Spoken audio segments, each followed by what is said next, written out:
राम राम सा। पिछले वीडियो में हमने ये देखा था कि हमें टॉपर्स कॉपी से जो है वो क्या क्या चीज़ें सीखनी चाहिए और क्या क्या चीज़ें नहीं सीखनी चाहिए। उसमें मैंने 31 जो बेस्ट प्रैक्टिसेस या फिर मैं कहूँगी बेस्ट जो चीज़ें हो सकती है वो मैंने आपको बताई थी कि इन इन चीज़ों को जो आपको जो टॉपर्स की कॉपी के माध्यम से सीखना चाहिए।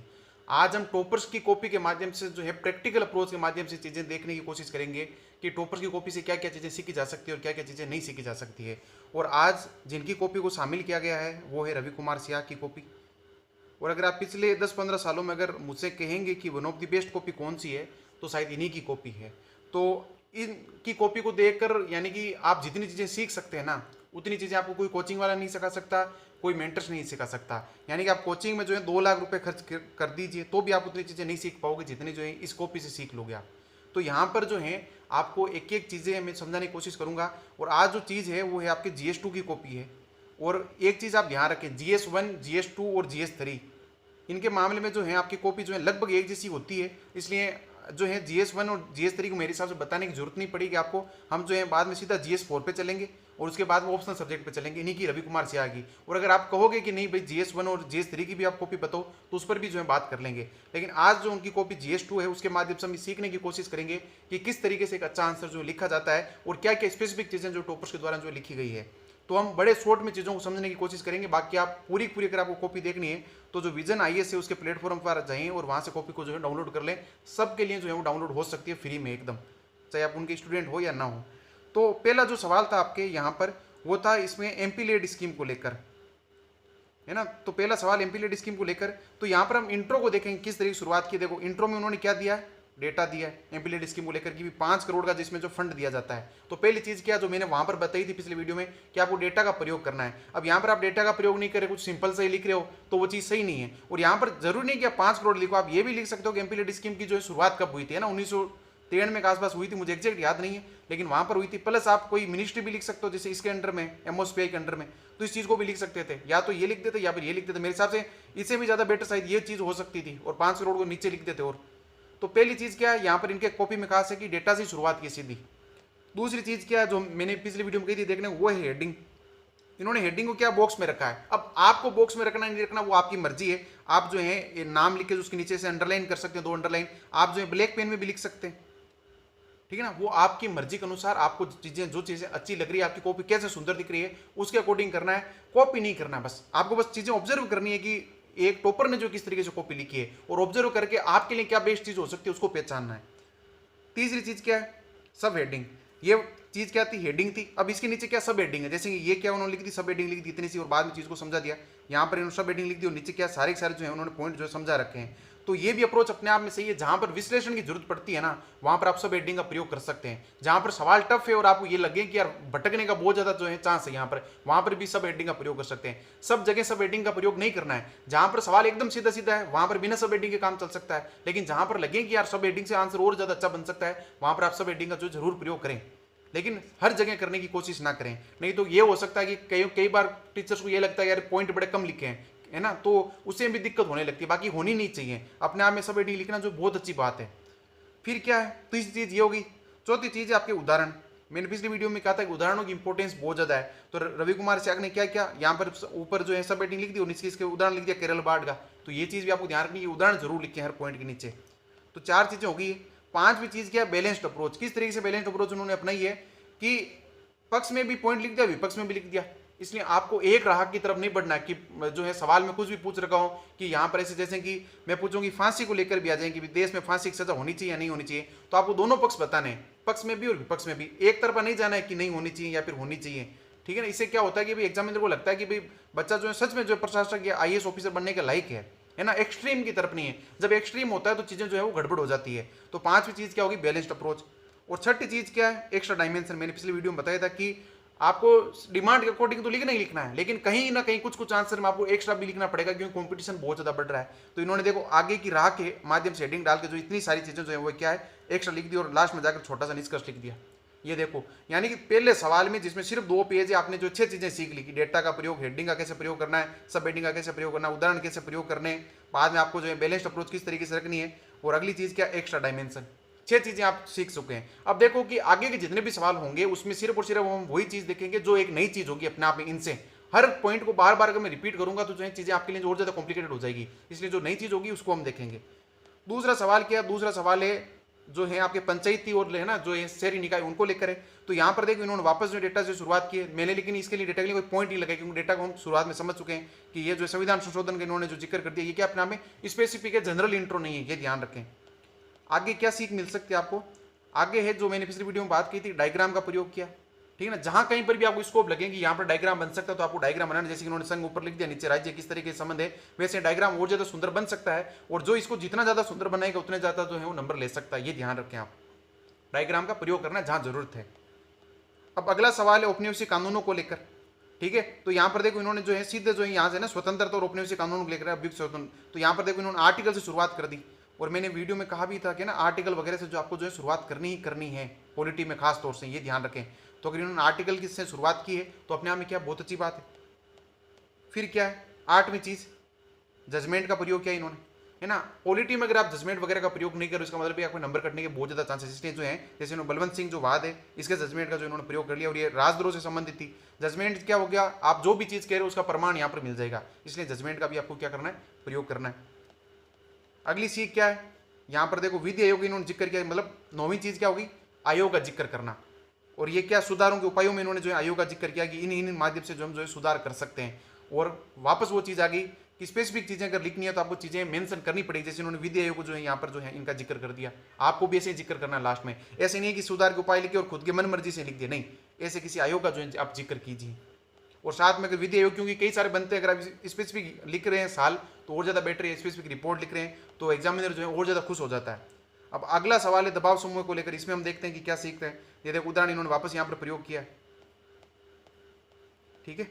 और ये वाला जो सवाल है अगला पब्लिक इंटेंट डेटा को लेकर, यहाँ पर 10वीं चीज क्या है, रिपोर्ट का प्रयोग करना, ठीक है ना। एक तरीके से ये जो आपके पार्ट जो है वो डेटा का ही है, ठीक है ना। तो इन्होंने विश्व बैंक जो रिपोर्ट उसका जो है यहाँ पर जिक्र किया, तो आपको भी रिपोर्ट इंडेक्सेस वगैरह का जो है वो खूब प्रयोग करना है। 11वीं चीज क्या आप सीख सकते हैं, फ्लो चार्ट का प्रयोग। यहाँ पर देखिए इन्होंने जो पूरी पूरी चीजें क्या फ्लो चार्ट में दिखा दी, ठीक है ना। और फ्लो चार्ट का प्रयोग करने से क्या फॉर्मेटिंग एक जैसी नहीं रहती है ना लगातार कि भाई इस पॉइंट में लिख रहा है बस। और 12वीं चीज आप क्या सीख सकते हैं, विद्वान व पुस्तक का जिक्र करना। जैसे देखो यहाँ पर उन्होंने उदाहरण दिया, उदाहरण नीचे क्या इतिहासकार जो है युवल है ना, इनका जिक्र किया, और पुस्तक इनकी जो होमोदोयोस है इसका भी इन्होंने जिक्र कर दिया। तो मैंने बात कही थी आपको पिछली वीडियो में कि विद्वान और पुस्तक का जरूर जिक्र करें, वैसे ऐसे में इनका ज्यादा प्रयोग होता है, ठीक है। और 13वीं चीज आप क्या सीख सकते हैं, समिति। जैसे ऊपर आयोग था उसी का एक पार्ट मान सकते हैं, लेकिन उन्होंने देखो लास्ट में जो है खत्म करते सवाल जो इसको जो यहाँ पर ऐसे जिक्र कर दिया, BN जो है श्री कृष्ण समिति। अब इसी को आप जो है ऐसे ही सिंपल लिख रहे हो निष्कर्ष कि भाई हाँ ये चीज़ होनी चाहिए वो चीज़ होनी चाहिए, और समिति का जिक्र ही नहीं किया, तो फिर नंबर कटेंगे ना। फिर आप कहते हैं कि मेरे यार हर सवाल में अगर आधा आधा नंबर एक्स्ट्रा आता है, एक एक्स्ट्रा नंबर आता तो मैं IAS बन जाता। क्यों नहीं बन पाई, क्योंकि ऐसी चीज़ों का जिक्र जब नहीं करते हो तो कहीं ना कहीं आप जो कुछ ना कुछ जो नंबर हर आंसर में जो है वो खो देते हो। अब अगला देखिए, ये था सवाल विदेशी अभिदाय अधिनियम को लेकर। इसमें देखते हैं कि क्या एक्स्ट्रा चीज़ें मिलती है या नहीं मिलती हमें। तो देखिए यहाँ पर वापस आगे एक्स्ट्रा चीज़ ये क्या है, जो पिछली वीडियो में बताई थी, ये था रेफरेंसेस को लेकर कि आपको जो है किसी भी सवाल में जो है रेफरेंसेस जो है वो जरूर देने चाहिए। जैसे यहाँ पर रवि कुमार शाह ने किसका रेफरेंस दिया, CBI की रिपोर्ट का। ऊपर किसका दिया था, वर्ल्ड बैंक का दिया था। यहाँ देखो इतना सारा डेटा दिया, 10%, 2 से 3%। और ये वापस क्या चीज़ आ गई जो मैंने पिछली वीडियो में बताई थी, एक्स्ट्रा आपको लिखना कहीं ना कहीं ये चीज़ एक्स्ट्रा आ गई, पूरी पूरी आगे गिराई, यहाँ पर पूछी नहीं थी फिर भी उन्होंने लिखी है। और यहाँ पर सेकंड ARC का भी उन्होंने जिक्र कर दिया। जब इतनी चीज़ें आती है तो एग्जामिनर बहुत ज़्यादा खुश रहता है, ये तो सच बात है, लेकिन खुश तब ज़्यादा रहेगा जब साथ साथ में सुंदर भी लिखा है ना। यानी कि इन चीज़ों का जिक्र तो आपने कर दिया लेकिन लिखा ऐसा कि पढ़ा ही नहीं जा रहा, तो फिर इन चीज़ों का बहुत ज़्यादा मतलब नहीं रहता है ना, फिर आप जो है वापस जो डाउन होते जाते हैं। अब अगला सवाल देखिए, ये था अपने NCPCR यानी कि राष्ट्रीय बाल अधिकार संरक्षण आयोग। और ये सवाल जो इस बार UPSC का जो मेंस का पेपर हुआ है 2024 का, उसमें सवाल आ रखा है, ठीक है ना। तो यहाँ पर देखो इन्होंने जो है सीधा जो है लिख दिया है ना कि भाई इतने बच्चे हैं, 26,000 बच्चे, ठीक है ना। यहाँ पर इन्होंने क्या दिया था, फेक दे दिया वापस डेटा, वैसी चीज़ पीछे जो रिपीट हो रखी है। ये देखो फ्लो चार्ट वगैरह आ गए वापस। अब आगे बढ़ते हैं, ये वापस अनुच्छेद आ गया, ठीक है ना। अगला सवाल था बंधुआ श्रम को लेकर। अब इसमें देखते हैं कि क्या मिलता है हमें कुछ एक्स्ट्रा, ठीक है ना। जहाँ कहीं पर भी मैंने चीज़ सवाल में नहीं बताई, इसका मतलब है कि सवाल चीज़ें पहले रिपीट हो चुकी, जो एक्स्ट्रा चीज़ बतानी है। ये देखो वापस आपके लिए नई चीज़ आ गई, क्या मैप। तो आपको भी जो मैप का प्रयोग करना है जहाँ भी जरूरत लगे। और पॉलिटी में खास तौर से जो है जो IR के सवाल है वहाँ पर आप जरूर मैप जो है उनका जिक्र करें। ये बर्मा का सवाल था तख्ता पलट को लेकर, तो यहाँ पर बर्मा का जो है वो मानचित्र में जिसको दिखा दिया। वैसे मैप जो है थोड़ा सा और ज़्यादा सुंदर आप बना सकते हो, जितना सुंदर बनोगे उतने नंबर आप जो है खींचोगे वहाँ पर, ठीक है। अब देखो यहाँ पर देखो कितना बड़ा पार्ट एक्स्ट्रा लिखा है, 5 पॉइंट पूरे पूरे एक्स्ट्रा लिख दिए आगे की समाधान के उपाय में, और अगर मैं ऊपर कहूँ कि समाधान उपाय कहीं पूछे हैं क्या, देख लो कहीं नहीं पूछे। चर्चा कीजिए क्यों एक स्थिर म्यांमार जो है भारत के लिए महत्वपूर्ण है, कहीं है ही नहीं। लेकिन फिर भी उन्होंने क्या है, इतने सारे जो समाधान उपाय लिखे हैं। अब मान लीजिए ज़्यादातर बच्चों ने अगर यहाँ पर छोड़ दी ये चीज़ लिखकर, तो फिर रवि कुमार शाह तो यहाँ से सारे सारे नंबर खींच लेंगे पीछे से, खुद सोचिए आप, ठीक है ना। लेकिन समाधान जो भी आप उपाय लिखे रिलीवेंट लिखे, ऐसे नहीं उल जुल कुछ भी लिख रहे हो, वो चीज़ नहीं होनी चाहिए। 10वें सवाल हम देखते हैं मालदीव का सवाल। इसमें क्या, देखो यहाँ पर वापस मैप आ गया, ये ध्यान रख आई आर है, तो मैप आप जरूर बनाएं। अब देखो यहाँ पर आप क्या सीखोगे कि सरकारी कदम लिखने हैं। पिछले वीडियो में मैंने बताया था कि सरकारी कदमों का आप जरूर जिक्र करना है, ठीक है ना। इन्होंने भी देखो सरकारी कदमों का जिक्र कर दिया, इतने सारा डेटा वगैरह देकर। और एक चीज़ वापस आ गई कि ये सारी चीज़ें क्या एक्स्ट्रा है, ये भी सवाल में नहीं पूछा गया कहीं पर भी। आप देख लो कि भारत सरकार के जो है कदम को लेकर कहीं नहीं सवाल है, यहाँ पर कुछ भी पॉइंट यहाँ पर सवाल में नहीं है। फिर भी उन्होंने क्या ये चीज़ लिखी है। तो अगर किसी ने यहाँ पर आंसर खत्म कर दिया, ठीक है ना, तो फिर रवि कुमार शाह जो है वापस यहाँ पर एक्स्ट्रा नंबर ले जाएगा आधा। ये देख लो फिर अब कहते हैं रवि कुमार शाह जो है हर बार मेंस में क्यों पास हुए, इसीलिए पास हुए, ठीक है ना, क्योंकि उस इंसान ने बहुत ज़्यादा मेहनत की थी। अगला सवाल था न्यायपालिका को लेकर, तो देखो वापस यहाँ पर अनुच्छेद आ गया, ठीक है ना। तो अनुच्छेद वगैरह का जरूर जिक्र करें भाई, पॉलिटी में तो खास तौर से, ठीक है ना। अब देखो अगली चीज़ आपको क्या सीखनी है, 17वीं चीज़ वो है अच्छी भाषा और कीवर्ड्स का प्रयोग। जैसे अच्छी भाषा इसमें है, अगर आप इसका पूरा पैराग्राफ पढ़ो तो अपने आप में अच्छी भाषा है, ठीक है ना। तो कीवर्ड क्या, जैसे कि न्यायिक सक्रियता अपने आप में क्या कीवर्ड है। इंग्लिश में जब बोलते हैं तो और ज़्यादा अच्छे कीवर्ड ये लगते हैं, ठीक है ना। हिंदी में फिर भी इधर उधर हो जाते हैं। अतिक्रमण है ना, न्यायिक सक्रियता और न्यायिक अतिक्रमण अपने आप में कीवर्ड है। फिर है न्यायिक निरकुंशवाद, ये कीवर्ड है। फिर है संतुलन व नियंत्रण, ये भी कीवर्ड है। तो ऐसे कीवर्ड जो है आपका जो है प्रयोग जो आपको करना है, यानी मानक शब्दावली का जो है वो प्रयोग करना है। आगे क्या 12वां सवाल है, 12 सवाल किसको लेकर, भारतीय संसद को लेकर, इसकी कार्य प्रणाली लेकर। अब इसमें देखते हैं कि भी क्या क्या चीज़ें हैं। चलो इसमें तो कुछ भी है नहीं, ये देखो ये चीज़ आपको सीखने की जरूरत है। कई सारे कहते हैं कि भी जो पूरी कॉपी नहीं भरता उसका सिलेक्शन नहीं होता। ये देख लो इतना सारा गैप है, और ऊपर के कई सारे आंसर में आपको गैप मिल जाएगा 15-15 नंबर वालों में। ये देखो ये इतना बड़ा गैप है यहाँ पर भी ऊपर वाले। इसका मतलब क्या, आप समझने की कोशिश करो। टीचर पर निश्चित रूप से ये फर्क पड़ता है कि आपने कॉपी पूरी भरी या नहीं भरी, लेकिन इस चीज़ से भी जो है चीज़ जो है वो निर्भर करती है कि अगर आपने पूरी कॉपी तो भरी है लेकिन कॉपी में कचरा ही कचरा कर दिया, बस कचरा करके भरा, बहुत बड़े बड़े लिख के जबरदस्ती भरा है, तो हो सकता है कि टीचर नंबर ना दें।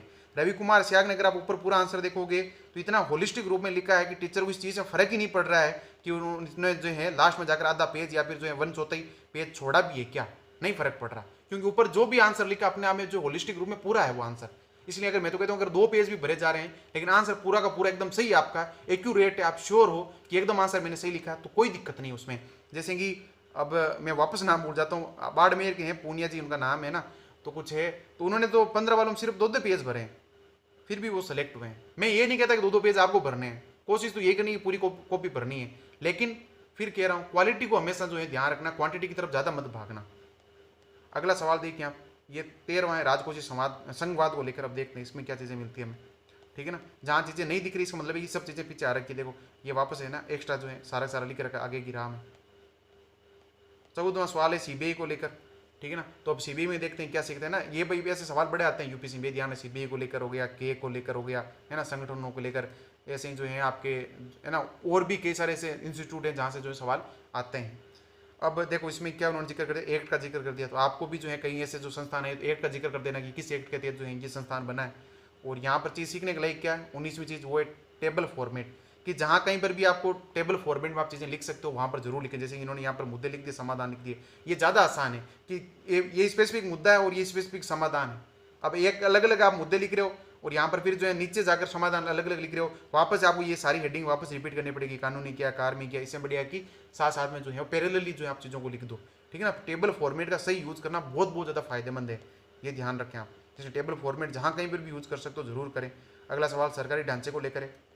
अब इसमें देखते हैं कि क्या है, चलो इसमें कुछ है नहीं है। अगला सवाल है पारदर्शिता और जवाबदेहिता को लेकर। तो यहाँ पर वही सेम चीज़ें, डेटा का प्रयोग कि भारत का स्थान जो है वो इतना है 96वां, तो ये देखना। यहाँ पर देखो वापस जो है राष्ट्र नीति की जो यहाँ बात होगी तो आपको भी जिक्र कर देना बीच बीच में। यहाँ देखो जो आरटी है उसके एक जो धारा जो है 4 का इन्होंने प्रयोग किया, इसलिए स्पेसिफिक चीज़ों का आप जरूर प्रयोग करें ना। जितनी चीज़ स्पेसिफिक होगा, अगर आप आरटी की धारा 4 का भी प्रयोग नहीं कर रहे हैं, यहाँ पर ये पढ़ी नहीं है, तो फिर नंबर आएंगे कैसे, ठीक है ना। इतनी स्पेसिफिक चीज़ें आपको लिखनी पड़ेगी वहाँ पर कम से कम। यहाँ देखो वापस सेकेंड आर से आ गया, ठीक है ना। और यहाँ पर इस पूरे सवाल में एक चीज़ आपको क्या सीखने की जरूरत थी, पहली चीज़ थी मल्टी डायमेंशनलिटी, दूसरी चीज़ क्या थी, पॉइंट्स जो है खूब लिखे हैं इस आंसर में। ये सवाल देखें वापस कि किस तरीके से मल्टी डायमेंशनल इन्होंने बनाया है, ठीक है।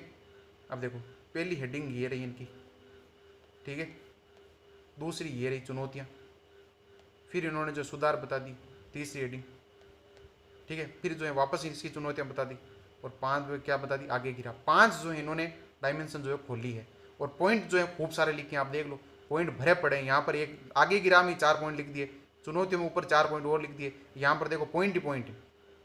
ठीक है, तो ये अपने आप में बड़ी बात है या नहीं है, तो आप खुद सोचो। ठीक है ना, ये ध्यान रखें। मैं फिर कह रहा हूँ ज़्यादा पॉइंट की तरफ भी नहीं भागना है, बैलेंस रहना है, एक्सट्रीम नहीं जाना। बुद्ध का जो है मध्यम मार्ग है उसी को आपको अपनाना है। ठीक है ना, और कॉपी तो वो बिल्कुल भी नहीं करनी है कि पूरी पूरी टॉपर्स की कॉपी कर ली आपने सारी की सारी, वो चीज़ें नहीं करनी है। ठीक है ना, महिलाओं द्वारा इनको लेकर सवाल आ रखा है, प्रजनन अधिकारों को लेकर। अब देखो यहाँ पर क्या है ना, वही सेम चीज़ भी डेटा वगैरह दे रहे हो, रेफरेंसेस दो आप। NFHS 4 का इन्होंने रेफरेंस दिया यहाँ पर। ठीक है ना, फिर ये देखो ये पूरा पूरा डेटा दिया, IMR कितनी, MMR कितनी, इनको आप यहाँ रखो। यहाँ पर वापस जो है डेटा आ गया। इस तरीके से जो डेटा जितना प्रयोग कर सकते उतने करिए। यहाँ पर वापस सरकारी कदम आ गई। ठीक है, और यहाँ पर अगला जो सवाल है वो है आपके भूख को लेकर, बहुत ज़्यादा चर्चा में रहती है। ठीक है ना, तो इसमें क्या इन्होंने वापस जो ग्लोबल हंगर इंडेक्स का जो रिपोर्ट इसका जिक्र कर दिया, शुरू में बता दिया कि डेटा का प्रयोग करना है आपको। आगे देखो ये वॉश रणनीति है, इसको भी आप जिक्र करना है ना, जो ये WHO की रणनीति है। तो सरकारी कदम प्लस प्लस अंतर्राष्ट्रीय स्तर पर क्या कदम उठाए गए उनको भी आपको ध्यान रखना है। ठीक है ना, अब देखो 21वीं चीज़ आप क्या सीखोगे, वो है बेस्ट प्रैक्टिस, जो मैंने पिछले वीडियो में बताई थी कि बेस्ट प्रैक्टिस कैसे है। इन्होंने देखो असम का जो संपूर्ण मॉडल है इसका यहाँ पर जिक्र किया। खुद सोचो आप, एक तो आप सिंपल सा जो है वो कंक्लूजन लिख रहे हो, दूसरी तरफ रवि कुमार सियाग जो है ऐसा कंक्लूजन आपके वहाँ पर लिख के आए हैं, तो फिर आधे प्लस नंबर के हकदार है या नहीं है। मान लीजिए आप रवि कुमार सियाग यहाँ बैठे हैं और आप यहाँ आगे बैठे हैं और ये आपका दोस्त पीछे बैठा है, तो फिर नुकसान होगा या नहीं होगा, आपको भी नुकसान होगा प्लस इनको भी नुकसान होगा अगर आपने ऐसे निष्कर्ष नहीं लिखे, एकदम सिंपल निष्कर्ष लिख के आए हो तो। और ये जो इंसान जो आपसे आधा नंबर लिख के चला जाएगा और हर निष्कर्ष में वो ऐसा ही कर रहे हैं, तो फिर जो है लास्ट में जाकर जो है उनके तो हर GS पेपर में 100+ नंबर आ रहे हैं और आपके जो 80, 85, 90 के बीच आ रहे हैं। ठीक है ना, यही चीज़ें होती है एक फेलियर का सबसे बड़ा कारण। बांग्लादेश को लेकर सवाल आ रखा है तो इन्होंने IR में वापस मैप बना दिया। ये मैं बार बार आपको कह रहा हूँ, ये देखो डेटा दे दिया यहाँ पर इन्होंने वापस। ठीक है, यहाँ पर वापस डेटा आ गया, 500 मिलियन हो जो भी हो। यहाँ पर इन्होंने स्पेसिफिक समझौते की बात कर दी है ना, समझौते वगैरह याद होने चाहिए आपको। यहाँ पर संगठन की बात कर दी, बिमस्टेक की। ठीक है ना, यहाँ पर वापस डेटा गया 20 अर्थव्यवस्थाओं को लेकर।